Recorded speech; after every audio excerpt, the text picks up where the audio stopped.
안녕하세요. 주식심화론 권미란입니다. 비트코인 등 암호화폐에 대해서 무용론과 강세론이 대립하고 있습니다.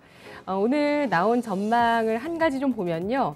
지금 비트코인이 약세장 초입 국면에 있다면서 2024년 말까지는 비트코인의 강세장이 없을 것이라는 전망이 나왔습니다. 중국 최대 암호화폐 거래소 후오비의 창업자 두준이 이같이 전망했는데요. 비트코인의 사이클이 반감기와 밀접한 연관이 있기 때문이라고 주장했습니다. 반감기란 약 4년을 주기로 발행량이 제한된 비트코인의 채굴 보상이 절반으로 줄어드는 걸 말하는데요. 2009년에 처음 출시됐었던 비트코인이 2012년 그리고 2016년 2020년 세 차례의 반감기를 겪었습니다. 가장 최근의 반감기가 2020년 5월이었는데 이때를 기점으로 해서 지난해까지 비트코인은 저점에서 10배 가까이까지 가격이 상승했다라고 합니다.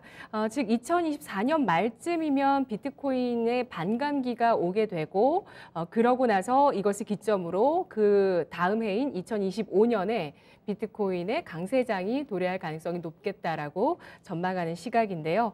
자, 지금 시장 버블에 대한 이야기도 많고요. 또 성장주, 가치주에 대한 의견도 많습니다. 오늘은 어떤 주제가 기다리고 있을까요? 화면으로 보시죠.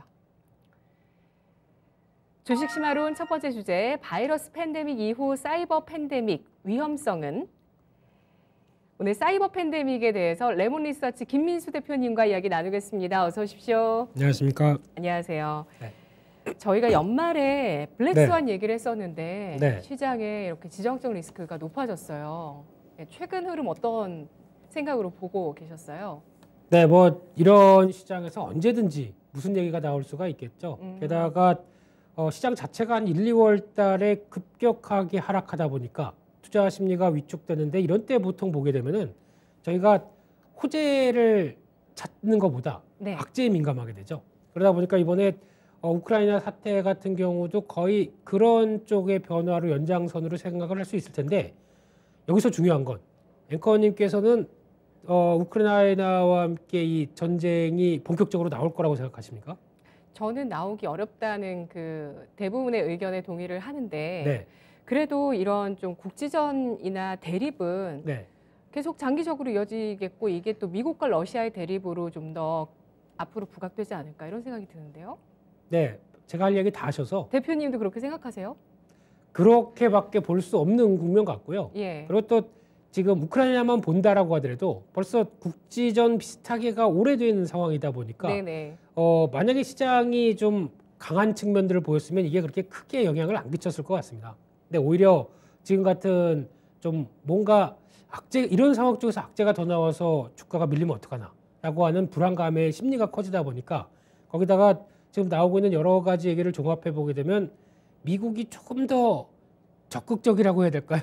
부추긴다고 해야 될까요? 대립에 적극적인가요? 그렇죠. 대립을 통해서 네. 정치적인 어떤 바이든 대통령의 여러 가지 변화를 모색한다라고 하는 국면들이 더 높게 보여지다 보니까 여러 가지 해석은 가능하겠지만은 네, 그런 쪽의 의도가 좀 더 높지 않나라는 쪽으로 바라봐야 될 것 같고요.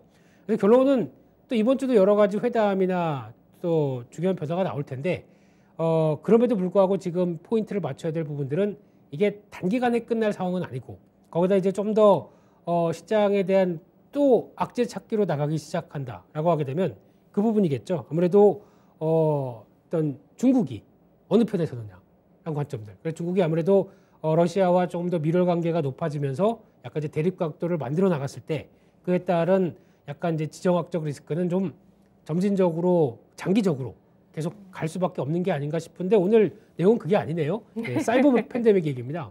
네, 맞습니다. 네, 네. 또 팬데믹 짜도 짜증나는데 예. 네, 사이버 팬데믹이라고 하는 얘기는 작년에도 얘기가 조금 나왔던 부분들이죠. 작년에 언제 뭘 계기로 사이버 팬데믹에 대해서 얘기가 나왔었나요? 작년에 한참 왜 미국의 송유관 관련된 쪽에서 거기서 이제 어떤 디도스 공격으로 인해서 그 송유관이 멈춰버렸죠. 그러다 보니까 한 좀 약간 시간은 됐었죠. 네, 그런 상황 쪽에서 아예 돈을 내고 이를 또 다시 푸는, 그러니까 해커들한테 돈을 지급하고 푸는 현상이 나오다 보니까 그때 그래도 충격적인 흐름은 어쩔 수 없이 돈을 지급을 해야 이렇게 풀릴 수 있겠구나라고 하는 좀 쇼킹한 사건들, 이런 현상이 나오다 보니까 특히 송유관 같은 경우가 멈춰버리게 되면은 에너지 관련된 여러 가지 사태, 거기다가 또 확대되기 시작하게 되면은 이제 전력 관계 같은 경우도 오히려 이런 공격들이 들어온다라고 하게 되면 부담감이 커지는 현상들이 나오죠. 그래서 지금은 네. 바이러스로 인해서 팬데믹이 나와서 이제 거의 뭐 또 끝을 바라본다고 하더라도 이제 엔데믹이라면서요. 네, 그런 상황이 나온다고 네. 하더라도 결국에는 지금 상황 쪽에서 또 다른 바이러스의 또 뭔가 다른 변이라든가 아니면 또 빌 게이츠 마이크로소프트 쪽에 예전에 전이죠, 전. 네. 빌 게이츠도 지금 얘기를 하는 게 새로운 또 다른 바이러스가 창궐될 수 있다라는 쪽도 또 경고를 하고 있고, 게다가 또 지금 같은 사이버 팬데믹 같은 경우는 그만큼 팬데믹 자체라는 단어가 저희 생활을 뒤흔드는 엄청난 변화라고 봐야 되겠죠. 그런 쪽에서 지금 또 IT가 고도로 발달된 시대에서 인터넷을 통해서 여러 가지 데이터가 왔다 갔다 하면서 그 중에서 또 중요한 저희가 알고 있는 이런 또 공격을 할 수 있는 네. 디도스부터 뭐 랜섬웨어 여러 가지들이 다 공격이 나온다라고 했을 때는 상당히 또 부정적이겠죠. 예. 예.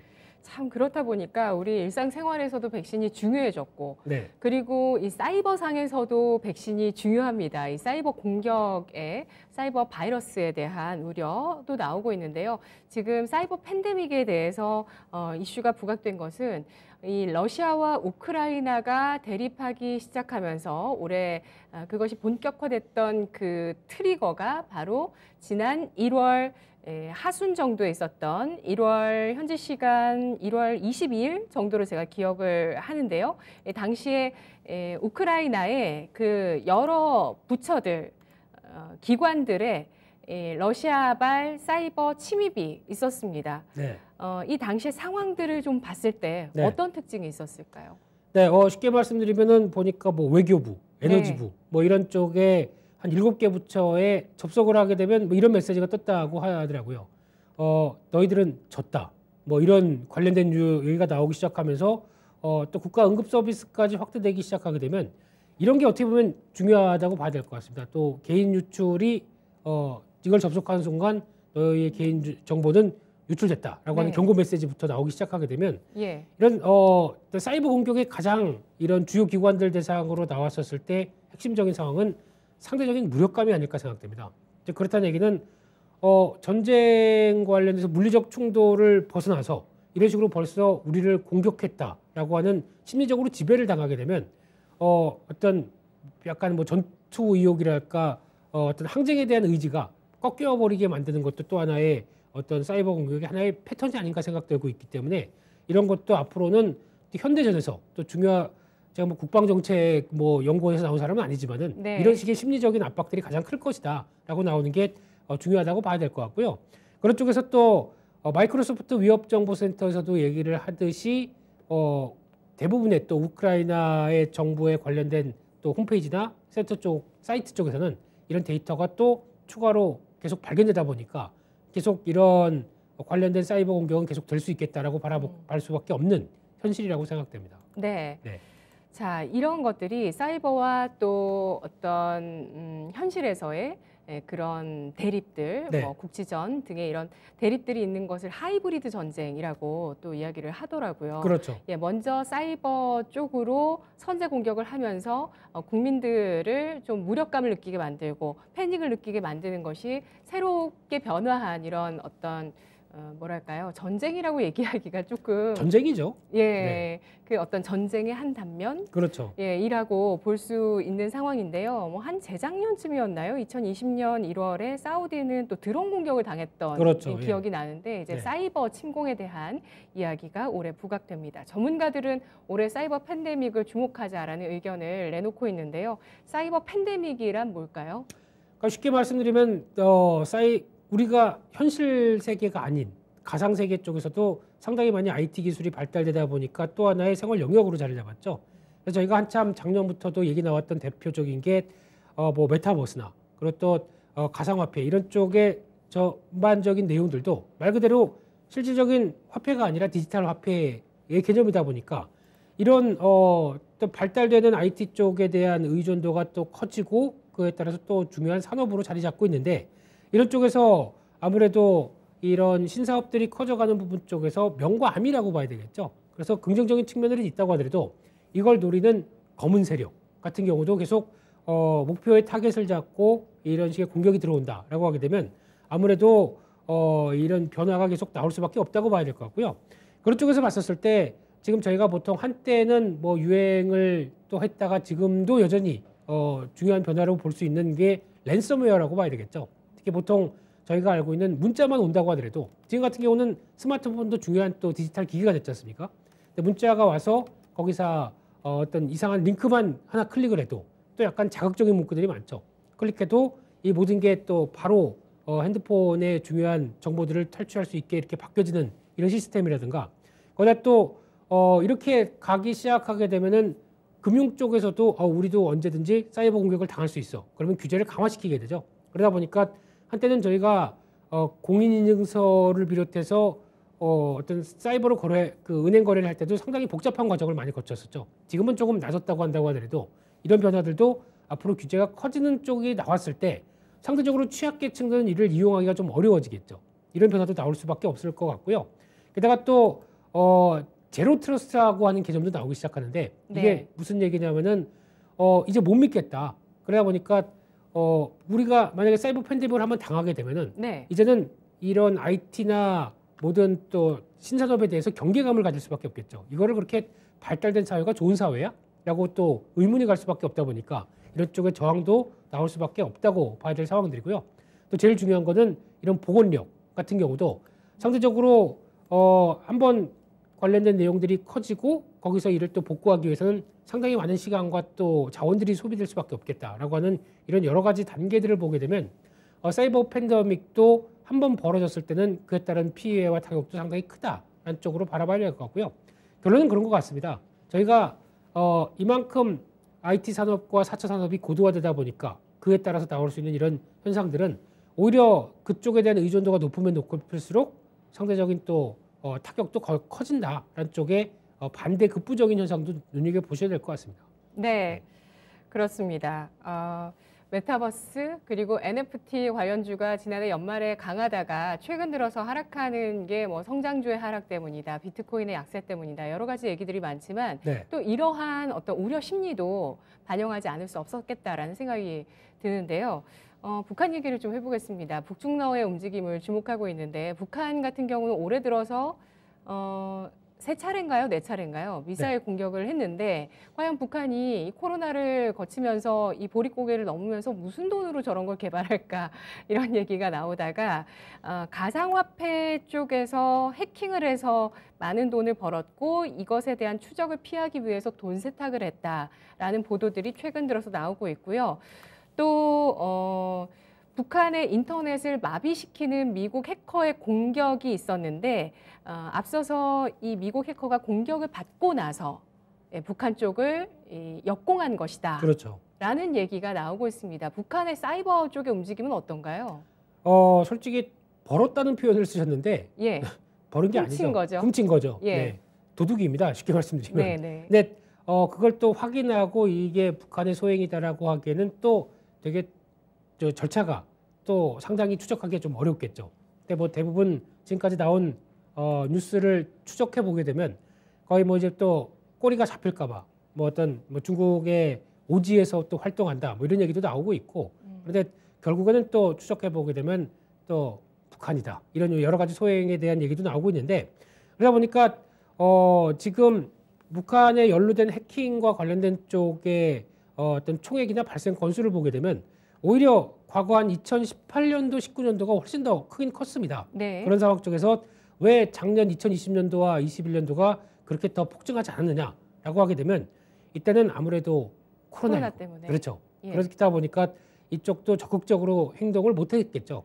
그러면은 네. 코로나가 위드 코로나 가게 되면은 뭐 해킹 규모는 더 커질 수도 있겠네요. 저는 그렇게 생각합니다. 예. 오히려 그렇게 돼서 차라리 이제 좀 더 사람들이 밖으로 나오기 물론 비대면 활동들은 예전보다 줄어든다고 하더라도 그렇다고 하더라도 지금 기존까지 비대면을 계속 저희가 어떤 주된 생활로 삼고 거기다가 또 여러 가지 기업들도 다 그쪽에 투자를 해놓은 상황들인데 이런 상황 쪽에서 비대면으로 바로 그냥 뭐든지 다 대면으로 바꿀까요? 아마 예전 그렇다고 하더라도 2019년도 그 코로나19 전까지 그렇게 뭐 빠르게 돌아가긴 좀 힘들 것 같고요. 여전히 비대면도 하나의 또 온라인 쪽 비대면도 하나의 중요한 스트림으로 각이 있다. 라고 하게 되면 거기서 나오는 트렌드 쪽에서 이런 또 다른 변화들은 계속 강화될 수밖에 없겠다고 봐야 되겠죠. 그래서 아마 이번에 북한 관련된 소행들도 추가적으로 좀 북한도 코로나에서 조금씩 벗어나기 시작한다라고 하게 되면 충분히 또 여러 가지 좋은 활동은 아니죠. 네, 이런 활동이 더 커질 수 있는 가능성은 생각해 놓고 대비를 해야 되는데 대비를 한다고 해서 할 수가 있을까요? 이런 게 원래 이쪽 그 사이버 공격 같은 경우는 잠깐 얘기를 들어봤었을 때도 수비는 별로 중요하지 않다고 그러더라고요. 공격이 워낙 적극적이고 강하게 나오다 보니까 수비를 관련해서 할 수 있는 수준은 저희가 뭐 할 수 있는 뭐 방어막 정도를 채우는 정도라고 한다고 하더라도 워낙 의도를 가지고 강하게 공격을 했었을 때 이를 뚫는 것은 뭐 시간 문제다 이런 쪽으로 얘기가 나오고 있기 때문에 방어를 한다고 하더라도 또 거기에 들어가는 자원과 거기 들어가는 또 시간과 이런 거를 생각했을 때는 이쪽이 또 수익이 나는 부서가 아닙니다. 그러다 보니까 기업 입장 쪽에서도 수익이 굳이 나지 않는데 방어를 한다고 생각보다 많은 금액으로 또 많은 자원을 거기다가 들어가는 것도 또 낭비일 수가 있겠죠. 그러다 보니까 이쪽은 거의 공격이 가장 우위인 그런 패턴이라고 볼 수밖에 없다고 봐야 될 것 같습니다. 그러고 나서 뭐 사후 약방문처럼 그 그럴 수밖에 일이 없다고. 벌어지고 나서 네, 그럴 수밖에 없다고 하더라고요. 예. 네. 일이 벌어지고 나서 그에 대해서 좀 수습하는 그런 단계로 갈 수밖에 없는 게 사이버 해킹이군요. 외양간 고치는 거죠. 예. 손은 잃고. 그러니까요. 방어 방법이 없다 보니까. 그렇죠. 그런 그리고 것이군요. 그러다 보니까 자연스럽게 미국에서도 최근에 작년까지 소프트웨어 업종의 종가가 상당히 강했던 그런들이 나왔었죠. 어떤 금리를 올리기 전에 같은 경우도 아마 소프트웨어의 업종 중에서 가장 시장을 주도했었던 섹터 중에 하나가 이 사이버 보안 관련주들입니다.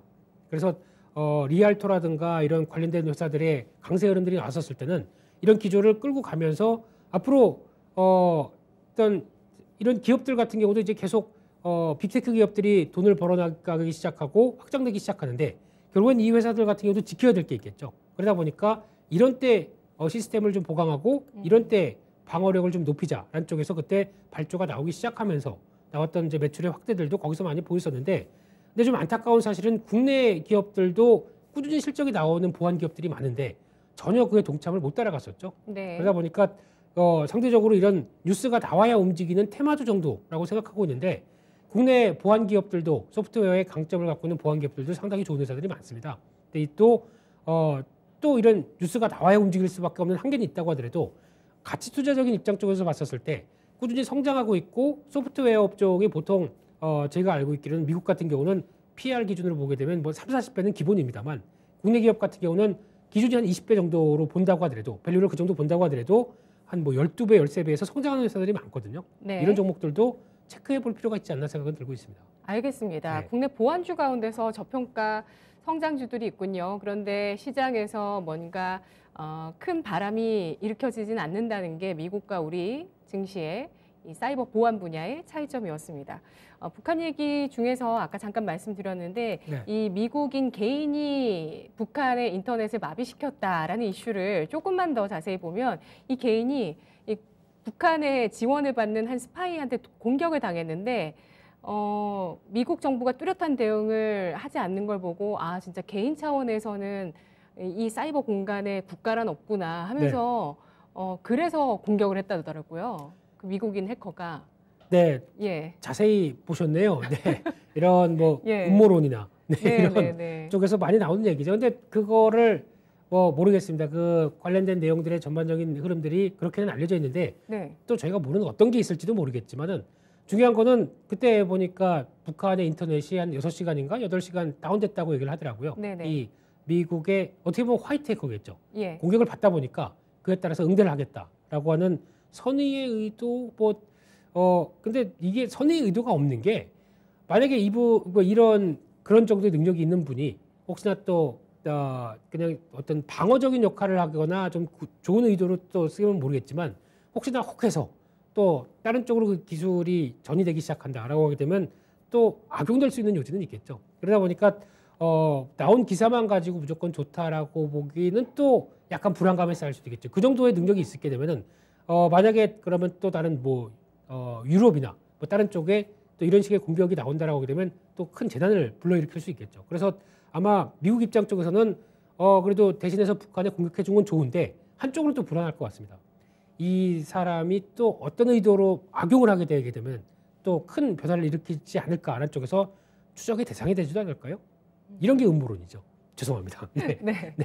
이렇게 사이버 공간이 커지고 가상자산 시장도 커지다 보면서 이렇게 고립되어 있는 북한이라는 나라가 어떤 그 외화벌이라고 할 수 있는 네. 그 뭐랄까요?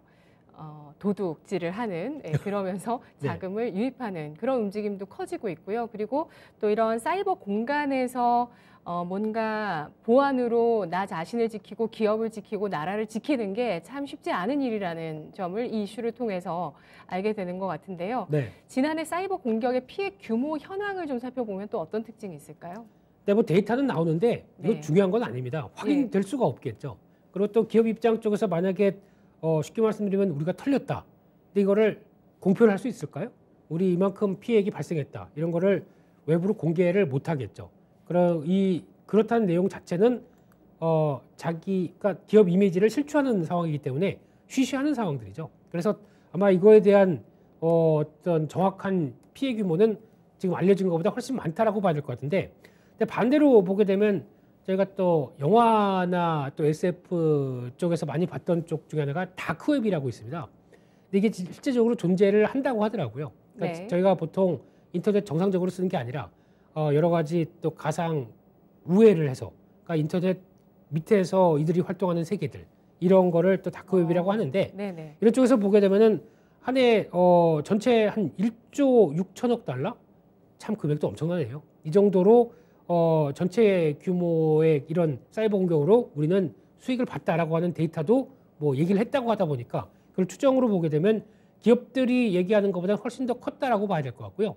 근데 이런 쪽에서 아마 전반적인 금액과 관련된 부분들을 저희가 확인하는 것보다 점진적으로 앞으로 이런 금액들이 커질 수밖에 없구나. 이게 어느 정도 경각심을 좀 가져야 될 때가 아닌가 생각됩니다.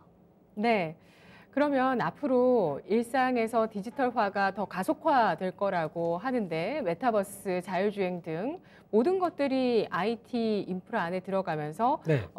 사이버 세계가 펼쳐지는데요. 뭐 일명 메타버스는 디지털 지구라고 하잖아요. 네. 예, 이렇게 되게 된다면 사이버전이 발생했을 때 타격이 크겠어요. 그럴 수밖에 없겠죠. 상대적으로 더 고도화된 나라가 커지겠죠. 그래서 아마 대한민국도 저희가 보통 얘기하는 인터넷 강국이다라고 얘기를 하는데, 강국임에도 불구하고 타격을 받게 되면 피해가 더 커질 것이다 라는 쪽도 상대적으로 염두를 하셔야 되겠죠. 그런 상황 쪽에서 또 이제 메타버스 같은 경우도 이제 가상 공간에서 나의 아바타가 움직입니다. 또 가상 상점이나 이런 데 가서 내가 만약에 어떤 뭐 좀 명품 옷을 샀다. 뭐 나이키 브랜드 지금 제가 신는 신발도 5만 원인데 만약에 그런 데 가서는 30만 원짜리 산다라고 네. 한다고 하더라도 이거를 사서 나의 어떤 갖고 있다는 개념들을 이제 보안화시켜서 개인 보안화를 확인해서 이제 또 나의 이동과 함께 움직이게 되는데, 그 다음날 접속해 봤더니 팬티만 입고 있습니다. 다 털렸습니다. 이런 현상이 나올 수도 있다는 얘기겠죠. 그런 상황 쪽에서 이런 메타버스 쪽도 보안이 중요한 쪽이 나올 수밖에 없고, 그러다 보니까 그와 관련된 또 인프라 쪽도 같이 이런 회사들이 키워나가야 되고 그걸 또 관리를 해야 되고 하는 현상들이 나올 수밖에 없고요. 마찬가지로 자율주행 같은 경우도 한때 테슬라의 오토파일럿이 이런 그 사이버 공격에 취약하다라는 얘기도 나왔었죠. 그러다 보니까 자율주행이 아무리 레벨 뭐 3, 2 이런 식으로 강하게 간다고 하더라도 그냥 나는 안에서 잠을 자고 있는데 혼자 알아서 가가지고 뭐 어떤 정부 건물들을 공격하러 들어간다든가 이럴 수 있는 여러 가지 흐름들이 나오게 되면, 물론 저희가 이건 상상하고 있는 또 SF 네. 드라마라고 한다고 하더라도 영화 같네요. 그렇죠. 네. 그리고 이런 쪽에 또 이제 전기차나 수소차 같은 경우도 이제 위험성이 이런 거죠. 거기다가 또 같이 연결될 수 있는 이런 어떤 자율주행까지 연결된다라고 하게 되면 또 하나의 무기화가 될 수 있다는 부분들은 또 지금 다들 경고가 나오고 있는데, 이런 부분까지 생각해 봤을 때는 이게 신산업이 발달되면 발달될수록 또 이 관련된 사이버의 보안도 같이 커질 수밖에 없는 게 하나의 또 트렌드인데, 저희가 어떤 산업이 커지는 것만 생각하고 있는데 그걸 반영할 수 있는 수준들은 전혀 지금 또 생각을 못 하고 있다라고 하게 되면 이 부분에 대한 보완이나 또 경계는 같이 나와야 되지 않을까요? 그럼 이쪽 산업도 큰다라고 봐야 될 것 같습니다. 네. 네. 필수 불가결적으로 앞으로 4차 산업혁명이 진보하기 위해서는 필요한 게 이 사이버 보안이라고 볼 수 있을 텐데요. 네. 사이버 팬데믹, 사이버 전에 대비할 수 있는 방안은 뭐가 있을까요? 없습니다. 그냥 벌어져야 하는 일이다 보니까 저희도 보통 그러지 않습니까? 그냥 아무 일 없이 넘어가는 게 가장 오늘도 평안했어라고 할 수 있는 게 가장 좋겠지만은 뉴스가 나와야 알 수 있는 상황들이죠. 그런 상황 쪽에서 대비라는 거는 솔직히 뭐 기본적인 대응밖에 안 된다고 생각되고 있고요.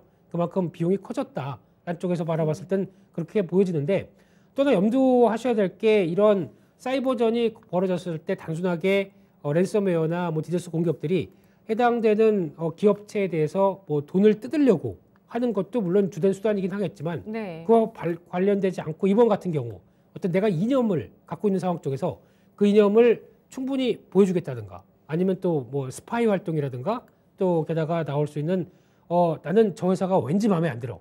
그러면 그를 통해서 뭔가 훼손을 통해서 나의 만족을 한번 끌어올리겠어라고 하는 자기 만족도 있을 거고요. 네. 또 이제 기금 마련 같은 경우도 나올 수 있겠죠. 예. 특히 요즘같이 친환경을 가장 또 강하게 내세우고 있는 가운데 우리는 친환경으로 앞으로 지구를 아끼자라고 하는 단체들이 오히려 또 석유 업체들 같은 경우를 공격한다든가 이런 명분이 또 세우게 된다고 하게 되면 금전적인 것과 또 다른 쪽으로도 변화가 나올 수가 있겠죠. 이런 쪽도 하나 또 중요하게 봐야 될 부분이라고 생각되고 있는데 그런 쪽에서 여러 가지 또 이를 집중적으로 관리하는 기관들도 따로 있을 거고요. 그런 쪽에서 변화를 또 감지를 할 수는 있겠지만은 이게 지금 그렇다고 해서 저희가 앞으로 이렇게 벌어지다 보니까 관리를 잘해야겠다라는 부분들은 참 어려운 것 같습니다. 네, 그런 쪽에서 안 생기면 가장 좋겠지만은 그를 또 꾸준히 해서 매출의 기회를 발생하고 있는 회사들 같은 경우도 다시 한번 체크하고 확인해 보자라는 것도 좋은 또 투자의 아이디어가 아닐까 생각됩니다. 네. 화이트 해커를 육성하는 건 네, 그 어떤 이런 사이버전을 방어하는 방법은 안 될까요? 되죠. 돈 듭니다. 근데 네. 여기서 그러면 이제 기존에 저희가 어떤 소프트웨어 전문가들도 다 이쪽에 나름대로 한 이런 해킹을 할 수 있는 사람들로 알고 있다고 하더라도 앞서 말씀드렸듯이 이분의 의도가 또 나는 그렇다고 하더라도 나의 의도는 지구를 아끼는 그래서 이런 쪽으로 꼭 반드시 앞으로 가야 된다라고 생각했었을 때 정부의 정책과는 또 반대가 될 수가 있겠죠. 그렇게 되면은 또 다른 핵심을 마음을 먹고 다른 쪽으로 연결을 시킨다라고 하게 되면 변화가 나올 수도 있다는 쪽도 생각을 하시게 되면은 화이트 해커가 초기의 육성 의도와는 똑같이 사람의 마음은 모릅니다. 또 변질될 수도 있는 상황들이죠. 네. 그러다 보니까 너무 생각할 게 많네요. 네. 아, 오늘은 네. 음모론의 끝판왕이었습니다. 네. 맞습니다. 네. 근데 이걸 얘기를 하다 보니까 네. 그런 음모론이라든지 어떤 가상의 시나리오를 얘기를 해야 앞으로 뭐 이것이 이 사안이 앞으로 어떻게 좀 펼쳐질 수도 있겠다라는 가능성을 보게 되는 것 같아요. 그렇죠. 예, 그냥 단순하게 사이버 팬데믹, 사이버전 하면은 뭐 방지할 수 있으면 방지해야죠. 화이트 해커를 키워야죠. 이렇게 하고 얘기 끝날 수 있는 문제인데 이것이 어떻게 복잡하게 또 변수로 나아갈 수 있는지 그 가능성을 좀 엿봤던 것 같습니다. 지난해 랜섬웨어 공격으로 그 랜섬웨어 공격 조직에 지불한 금액이 총 8,300억 달러에 달한다고 합니다. 이런 식으로 이러한 돈을 노리는 또 사이버 상의 공력이 있을 수도 있고요. 그리고 또 나라 간의 대립에 따른 그런 사이버 공격이 충분히 앞으로도 이어질 수 있다는 점에 대해서 블랙스완적인 변수로 확인을 해본 것 같습니다. 첫 번째 이슈 알아봤고요. 이어서 두 번째 이슈 보시죠. 소액주주 울리는 상장 폐지 심사 절차 재개 과정은 네. 신라젠에 투자하신 분들이 제 주변에도 찾아보면 계시더라고요. 예. 그렇죠. 예. 그런데 이제 상장 폐지 결정이 있었는데 지난 18일에 완전한 결정이 나온다고 해서 이날 신라젠 주주분들이 주목을 하셨는데요. 그 거래소에서 나온 결정 어떻게 나왔죠? 네, 내용은 관련된 내용들은 이제 다 뉴스를 찾아보시면 되다 보니까 예. 약간 앞으로에 대해서 나올 수 있는 가능성들 그런 거에 좀 더 포커스를 맞춰보게 되면요. 일단은 상장 폐지까지 시간을 벌었다 정도일까요? 아니면 상장 폐지 가능성이 적어졌다고 봐야 될까요? 개인적으로 좀 적어졌다고 생각됩니다. 예. 왜냐하면 개선 기간을 6개월을 부여했는데 그렇게 되면은 만약에 가능성이 없다라고 생각했게 되면은 좀 더 아마 이번 결정에서 좀 상장 폐지 쪽으로 가는 분위기로 나왔을 텐데 그게 아니라 개선 기간을 부여했다는 얘기는 좀 희망의 기회를 엿봤다든가 또 혹자는 그런 얘기도 합니다. 선거 때문에 그런 얘기도 하는데 뭐 그거는 저희가 알 수는 없는 일이고요. 그런데 보니까 이제 개선 기간 종료일이 지금 8월 달이죠. 그러다 보니까 지금 이어지고 있는 15영업일 이내에 이를 또 확인을 받아야 되고 그래서 이행 결과 확인서를 제출했었을 때 나오는 변화까지 생각하게 되면은 이제 서류 제출하고 20일 이내에 또 상패를 폐지 여부를 결정하게 됩니다. 그러다 네. 보니까 좀 더 날짜 수가 더 늘어난 반면에 그래도 그 안에 준비할 수 있는 기간이 있다라고 하게 되면 그만큼 충분히 더 개선할 수 있는 가능성을 보여줘라. 그러면은 다시 변화를 이끌어지겠다라고 볼 수는 있는데 더 중요한 거는 만약에 이런 상황으로 인해서 상장을 다시 했다라고 하게 되면 상장한 다음에 주가가 어떻게 될까요? 이게 더 중요한 거 아닐까요? 근데 지금 아무래도 신라젠이 보여줄 수 있는 것보다 그를 통해서 지금 물론 대주주가 바뀌고 여러 가지 변화 나왔다고 하더라도 가장 궁극적으로는 지금까지 이어갔던 팩사백이라고 하는 신라젠의 항암제에 대해서 가장 이 기술이 그만큼 효능을 보일 수 있고 효율적인가라는 쪽에 대한 궁극적인 물음으로 가야 되겠죠. 그래서 아마 그 부분은 훨씬 더 또 신라젠을 공부하신 분들이 많기 때문에 제가 여기서 따로 말씀을 못 드리겠습니다만 이 부분에 대한 핵심이 상장 폐지가 되지 않는다고 결정을 난다고 하더라도 철회가 되는 결정이 나온다고 하더라도 그 다음 문제겠죠. 그게 더 중요한 상황이 아닌가 싶습니다. 네. 그러면 일반 투자자 입장에서 네.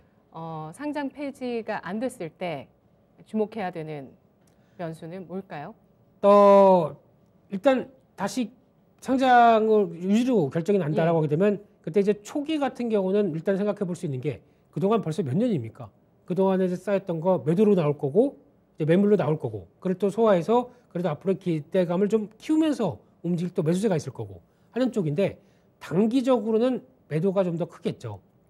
이게 그동안 내가 지금 쌓였던 게 얼마느냐라는 쪽에서 매도가 클 수도 있는데 그 물량 소화하고 그래도 팩사백에 대한 기대감을 좀 더 나타나느냐는 좀 다른 문제겠죠. 그래서 결론은 열어봐야 됩니다. 예. 네, 열었으면 좋겠고요. 네. 네. 그렇게 됐을 땐 수급과 팩사백 이슈를 주목해야 될 수밖에 없는 상황이네요. 일단 개선 기간 6개월이 부여돼서 8월 18일까지입니다. 개선 기간이고 이때부터 15영업일 이내에 여러 가지 서류들을 제출한 이후 서류 제출일로부터 20일 이내에 상장 폐지 여부가 결정된다고 합니다. 상장 폐지 종목으로 지정되는 이유들과 과정을 좀 알아볼게요. 신라젠 같은 경우는 전 대표와 임원진의 배임 혐의 때문에 네. 상장 폐지로까지 간 거죠. 그렇죠. 이유는 다양합니다. 근데 이거를 제가 뭐 다 쭉 말씀드리는 것보다 예. 아마 클릭 몇 번 하시면 다 아실 겁니다. 그렇기 때문에 왜 우리 회사, 그러니까 상장 폐지가 된다는 가장 대표적인 거는 그만큼 상장을 유지하는 것보다 폐지로 가야 그만큼 이제 이게 투자자 보호가 먼저가 아닌가 생각은 들고 있지만은 벌써 사건이 발생했고 그에 따라서 충분히 상장을 하기에는 여러 가지 좀 이슈가 더 많다라고 하게 되면 당연히 이게 이어가는 거겠죠. 그래서 내용을 보다 보게 되면 사업 보고서를 제출을 안 했다라고 네. 하게 되면 뭔가 또 깨림직한 거죠. 그리고 또 감사 의견 거절, 감사인이 우리 회계 자료 못 믿겠다라고 하는 경우가 되겠죠. 거기다가 영업 정지, 부도, 주식 분산 미달, 자본 잠식 다 정상적인 회사라고 보기가 좀 힘든 내용들이 많겠죠. 이런 쪽이다 보니까 여기서 회사가 이의 신청을 하게 됐을 때 받아주느냐도 좀 중요할 것 같고, 근데 그게까지 안 된다라고 하게 되면 상장 폐지나 또는 이제 개선 기간이 부여되는데 이번 같은 케이스죠. 신라젠도 거의 막바지에서 개선 기간을 부여받았다라는 쪽으로 봐야 될 것 같습니다. 네. 상장 폐지 심사를 받는 기업 또 연초에 있었던 횡령 이슈가 있었던 그 오스템 임플란트인데요. 오스템 임플란트는 앞으로 어떤 과정을 거치게 될까요? 네, 2월 17일이었었죠. 그때 상장 적격성 실질 심사 대상으로 제외가 됐으면 바로 거래가 됐겠죠. 하지만 제외가 아니라 대상으로 결정됐다라고 하는 얘기는 여기를 통해서 이제 앞으로 오스템 임플란트가 보여줘야 될 첫 번째는 일단 지금 내용으로는 이제 손실 금액을 확정을 지었죠. 한 860억 정도로 확정을 지었다라고 하게 되면 이게 어떤 회사에 중요하게 앞으로 끌고 갈 수 있느냐 없느냐 문제가 아니라 더 중요한 거는 이 감사인의 의견이 중요할 것 같습니다. 그럼에도 불구하고 지난번 보여줬던 2021년도 회계 연도에 나왔었던 회계 관련된 내용들이 그래도 적정하게 충분히 얘기를 했다라는 쪽이 나와야 이제 결정이 나올 수 있는 첫 번째 단계라고 봐야 될 것 같고요. 근데 이게 나는 그럼에도 불구하고 회계 자료들 못 믿겠다. 의견 뭐 한정이나 거절 쪽으로 나온다라고 되면 여기서는 또 상당히 좀 부정적인 모습들이 나올 수밖에 없는데 그럼에도 불구하고 어느 정도 마무리 짓는 단계로 나가는 과정이다라고 하게 되면 개인적으로는 그렇게 부정적이지 않지 않을까 생각되고 있고 또 이제 이를 떠나서 회계 관련된 쪽을 떠나서 기업 실제적으로 보게 되면 860억 때문에 회사가 망하겠느냐라고 봤었을 때 그동안에 쌓았던 어떤 기업의 물론 이미지나 여러 가지 그런 데는 뒤로 하고 지금 현재 재무 상태로 봤었을 때는 극복할 수 있지 않을까요? 그렇기 때문에 논란은 많았다고 하더라도 상장은 유지되는 쪽으로 나오지 않을까라고 그냥 살짝 생각은 들고 있습니다. 네. 만약에 내 종목이 상장 폐지가 된다면 정말 아찔한 그 어떤 예상이거든요. 네. 그런 일은 절대 일어나면 안 되겠지만 뭐 얘기들은 많이 듣지 않습니까? 상장 폐지 당한 종목을 내가 가지고 있었더라. 네. 한번 상장 폐지 당했던 적이 있었다. 뭐 이런 얘기들을 투자 오래 하신 분들 중에서 하시는 분들이 있기 때문에 과연 이런 상장 폐지 이슈가 요즘 나오고 있는데 심사 기준이 뭔지를 체크해 보고 가야 될 것 같아요. 네, 그래서 코스닥 쪽의 규정은 앞서 뭐 코스피도 잠깐 말씀드렸지만 코스닥 규정은 좀 더 다양합니다. 그렇기 때문에 뭐 그림에서 혹시 보시는 대대로 상당히 관리 종목과 상장 그러니까 폐지까지, 그러니까 퇴출까지 되는 이 두 가지 내용들이 같이 연결되고 있는데 내용들이 상당히 많죠. 이거 다 읽으면은 시간이 오버됩니다. 그렇기 때문에 이런 정도의 내용들이 있다라고 보시면 될 것 같은데, 네. 근데 지금 가장 중요한 흐름들이 보통 이제 안에 내용 중에서 뭐 4년간 연속 영업 손실이라든가, 그리고 또 자본 잠식 50% 이상, 그리고 또 네. 매출액 30억 이하, 뭐 이런 식으로 나오게 되면은 솔직히 상장이라고 하게 되면 그래도 대표성이 있겠죠. 회사가 그 정도로 어느 정도 충분히 수익을 내고 있고, 그러니까 기업의 입장이 그런 거지 않습니까? 어느 정도 살짝 뭐 1, 2년은 좀 위축될 수 있다고 하더라도 3년 이상까지 계속 이런 적자폭이 커진다라고 하게 되면 기업을 계속 영속성에 대한 의문이 나올 수밖에 없겠죠. 이런 거를 계속 끌고 가야 돼라고 하게 되면 이런 거를 기업 입장 쪽도 마찬가지겠지만 투자자 입장 쪽에서 실적이 안 좋아지는데 그냥 내가 물렸다고 해서 계속 끌고 갈 것이냐, 아니면 이런 요건에 해당될 수 있을 만한 흐름이라고 하게 되면 아무래도 좀 부정적일 수 있지 않겠느냐라는 쪽도 염두를 하시면서 내가 이를 종목을 잘못 샀다라고 생각하는 게 먼저라고 봐야 되겠죠. 그러다 보니까 이런 내용들을 체크를 하시면서 네. 아마 매년 나올 겁니다. 사업 보고서가 나올 때마다 해당되는지 안 되는지에 대한 또 관심도 높아지기 때문에 이런 부분들도 한 번쯤은 체크하셔야 될 것 같습니다. 네, 알겠습니다. 재무제표 잘 살펴봐야 되겠네요. 아무래도 예. 그게 제일 중요할 것 같고요. 근데 네네. 재무제표의 가장 큰 핵심은 기업들의 실적입니다. 네. 실적을 통해서 뭐 이제 잉여현금흐름이라든가 FCF가 안 좋아지고 또 거기다가 이제 KPX 같은 경우도 당연히 돈이 없다 보니까 외부에서 끌어와서 하게 되면 완전히 또 바닥을 가겠죠. 그런 여러 가지 징후들이 나오기 시작할 텐데 그걸 또 체크하면서 뭐 용어가 어렵다. 네. 난 재무 이런 거 잘 모르겠다라고 하더라도 내 소중한 돈이 들어가는 건데요. 그러다 보니까 뭐 테마주가 움직인다고 하더라도 테마주 중에서 이게 대장주야라고 해서 단기 매매를 한다고 하면 모르겠지만 예. 그래도 물렸다. 물려 있으면은 물리면 위험하죠. 그냥 장기 투자로 가버리게 되죠. 맞아요. 이게 장기 투자가 아니라 그냥 방치입니다. 네. 그런 쪽에서 아무리 물렸다고 하더라도 기업 내용을 딱 봤을 때 저희가 매매를 하고 기업 내용을 보게 되죠. 그게 아니라 물리게 되면 기업 내용을 봅니다. 그게 아니라 할 때도 약간 뭐 빠르게라도 기업 분석을 먼저 해보시면서 테마주를 대응하는 게 더 낫지 않을까, 이런 현상을 방지할 수 있지 않을까 생각이 들고 있습니다. 네, 그리고 감사 의견에 대해서도 또 어떻게 기업마다 나오는지도 혹시 거절당하는 종목이 있으면 그것도 다 유념하시면서 네. 빠른 투자 결정도 필요하다는 것도 확인해 봤습니다. 주주 입장에서 할 수 있는 조치를 정리해 본다면 뭐가 있을까요? 그래서 결론은 그런 것 같습니다. 부실 기업이란 거 누구나 다 알고 있고, 그러니까 적자 폭이 솔직히 한 3년 이상 들어간다라고 예. 하게 되면은 이거는 뭔가 회사에 문제가 되는 상황이라고 봐야 되겠죠. 가장 좋은 거는 1, 2년 정도는 이렇게 나올 수는 있습니다. 하지만 3년 차 정도쯤 되게 되면 3년 정도 기업의 체질이 바뀌고 우리가 저희 회사가 돈을 못 벌다라고 하게 되면 뭔가 다른 신사업이나 아니면 여러 가지 역할을 바꿔갈 수가 있겠죠. 그런 쪽에 대한 연결고리를 보여주지 않는 회사다라고 하게 되면 철저하게 배제하는 게 맞겠죠. 그런 쪽에서 네. 특히 부실 기업에 대한 대응은 무엇보다 다 하실 겁니다. 지금 손해를 보고 있다고 하더라도 내가 처음에 보던 테마주나 이런 변화가 아니었다라고 생각하게 되면 기업을 봤었을 때 아니게 되면은 뭐 한 마이너스 20%라도 정리를 할 필요가 있겠죠. 그렇다고 기업의 내용들이 맞지 않는다고 하게 되면요. 그런 거를 좀 생각을 하시면서 같이 좀 챙길 건 또 챙겨가야 되는 게 가장 투자자의 원칙이 아닌가 생각됩니다. 네. 신라생 같은 경우는 아예 상장시키지 않는 게 맞았다. 거래소가 먼저 잘못한 거 아니냐. 이렇게 주장하는 분들도 계시거든요. 그래서 기술 특례 상장 제도를 개선해야 될 필요성에 대해서도 의견이 많이 나오고 있죠. 어떻게 보십니까? 네, 이 부분도 좀 문제가 되면 될 수가 있겠죠. 특히 이제 저희가 보통 얘기하는 IPO를 시킬 때 보통 보면 거기가 가장 문제인 것 같습니다. 이 IPO 같은 경우도 저희가 국내 같은 경우는 내재 가치를 보는 게 아니라 상대적인 상대 가치를 보고 따져서 얘기를 해서 가격을 매기기 시작하죠. 그러다 보니까 IPO 초기의 문제가 더 이 IPO를 할 때 문제가 더 크다라는 쪽으로 저는 개인적으로 생각하고 있는데 그러면 지금 이 회사가 실적이 얼마가 나고 있고 그러면 시장에 비슷한 업종들이 이 정도의 밸류를 받기 시작한다. 그럼 그게 적정한 IPO가 될 가격이 아닐까요? 근데 지금 IPO를 할 때 보게 되면은 굳이 가장 높은 회사를 끌어다 옵니다. 한국에 없으면은 외국 회사들 갖다 끌어옵니다. 이러다 보니까 IPO 가격이 금액이 높다 보는 거. 이번에 LG에너지솔루션도 목표 대상이 피어 그룹이 어디였었나요? CATL. 그렇죠. 예. 왜 그 회사랑 비교를 합니까? 그 회사는 지금 중국 정부의 따뜻한 보듬 아래, 보듬 아래 지금 막 커가고 있는 대표적인 회사고 보조금도 막 주어지는 회사인데 그쪽에 대한 밸류를 받고 LG에너지솔루션을 평가하게 되면 결국에는 나중에 지금 보면 실적 벌써 4분기 때 나오는 실적 보게 되면 지금 가격 통제가 제대로 안 되고 있지 않습니까? 판가 인상, 판가가 제대로 반영이 안 되고 있는 상황들이라고 하게 되면 이게 그러면 시총이 1조도 안 되는 회사가 그러니까 이익이 1조가 안 되는 회사가 시총이 100조까지 넘어가는 이런 현상이 나오겠죠. 네. PR 100배입니다. 이걸 저희가 네. 감수해야 되는 현상밖에 안 나오죠.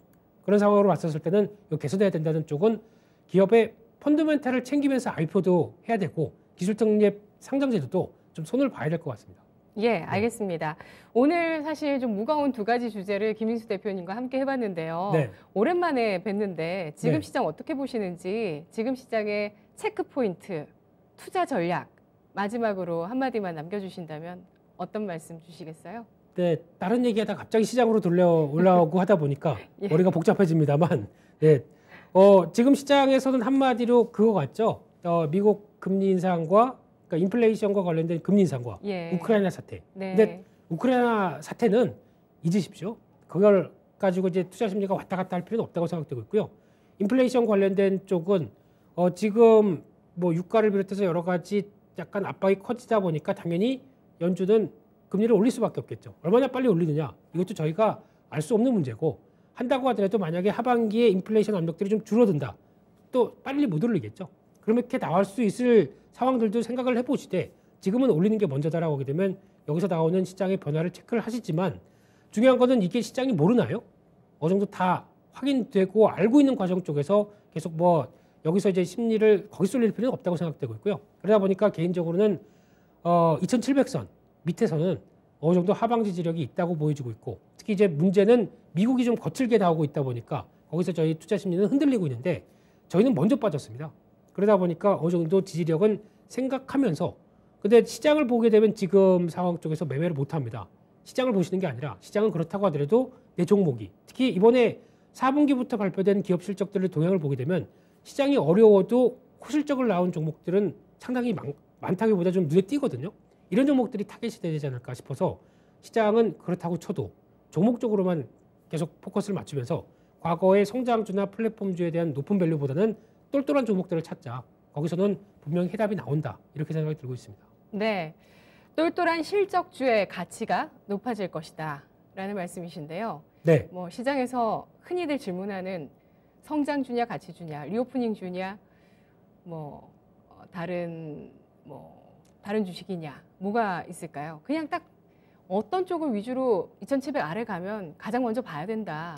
이걸 좀 알려주시죠. 네, 성장주 가치주는 방송 용어고요. 예. 네, 방송에서 그냥 구분하려고 쓰는 거고요. 아무 의미 없습니다. 그거보다 성장도 하는데 주가가 싸다. 네. 주가가 안 올라가면 안 되겠죠. 그런 관점 쪽에서 계속 지켜보시되 최근 들어서 시장의 동향들이 약간 변하고 있는 게 경기 민감 관련된 섹터들에 대한 재조명들이 조금씩 나오기 시작합니다. 왜냐하면 워낙 피크아웃이라는 논리 때문에 많이 싸졌다 보니까 이 부분이 오히려 또 성장주 개념보다는 가치주 개념 쪽으로 맞춰지다 보니까 나오는 변화라고 보는데 굳이 그걸 구분해서 쓰지 마시고요. 왜 금리를 올리느냐라고 봤었을 때 연준에서 한 얘기가 있죠. 2015년도 금리 인상기보다 지금이 경기 체력 때문에 더 좋다라는 부분들은 물론 고점에서 약간 꺾이고 있다고 하더라도 인플레이션 때문에 압박을 받는다고 하더라도 금리를 올릴 수 있을 만큼의 체력들이 좀 되기 시작한다라고 하는 부분들이 확인되게 되면 조금 더 낫지 않을까요? 그런 쪽에서 지금은 경기 민감주 관련된 쪽들도 성과 나오는 올해도 여전히 성과 나오는 쪽은 챙겨봐야 된다 이렇게 생각이 들고 있습니다. 알겠습니다. 피크아웃 논란이 있었던 경기 민감주 가운데서 조정을 충분히 받은 종목들의 실적들 잘 체크해 보도록 하겠습니다. 오늘 분석 잘 들었습니다. 감사합니다. 고맙습니다. 네, 주식심화론이었습니다. 자, 어려운 시장의 해법을 좀 찾아보려고 여러 가지 얘기들을 했던 것 같은데요. 시장에서 초점을 맞출 대목까지 마지막으로 정리해봤습니다. 자, 오늘 낙폭을 줄여나가는 시장의 모습이고요. 지금까지 투자 판단에 도움드릴 수 있는 내용들 전해드렸습니다. 다만 주가의 상승과 하락을 보장하지 않는다는 점 유의하세요. 저는 내일 이 시간 다시 뵙겠습니다. 고맙습니다.